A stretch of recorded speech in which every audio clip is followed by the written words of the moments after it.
Hi everyone, it's Dr. Gina Joe, or Dr. Gina Jefferson, Professor of Otolaryngology, Head and Neck Surgery. Attention all you fourth year medical students. You have about a month now before you can submit your official ERAS application. If you don't know, I already have video content giving you tips on how to create a compelling personal statement, as well as how to obtain the best and strongest letters of recommendation. You can check those out on Instagram or YouTube, but today's video is to give you additional tips on the finer points of your ERAS application. Tip number one differentiating factor that strengthens and sets apart one application from another in a sea of applications of candidates that all have strong board scores is publications.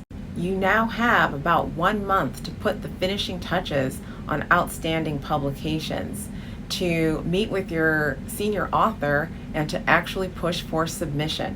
This may be entirely incumbent upon you because you're the one with the deadline.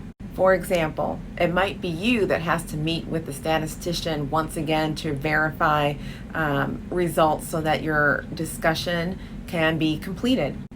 Tip number 2. Ladies and gentlemen, please focus your attention on the section labeled Activities and Experience. You have the opportunity here that others before you have historically not used to their advantage. Instead of just listing an organization, for example, or some voluntary activity that you have participated in, utilize the section to further describe the activities that you have done.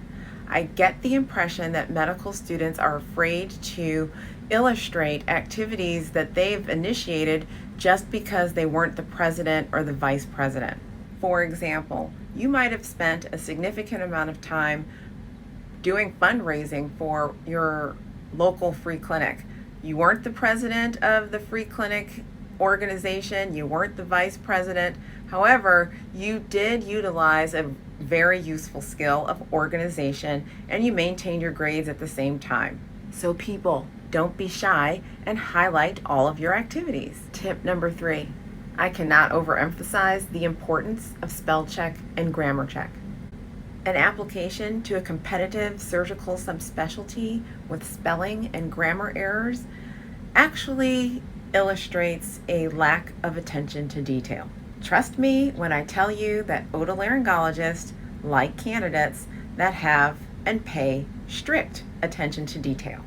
And finally, you might take the time to share and review your ERAS application with a trusted advisor. I wish you all the best of luck, and I'm sure I will encounter many of you during this application season. If you find my tips helpful, share them with your friends, and continue to follow me at Dr. Gina Joe on Instagram, YouTube, and Twitter.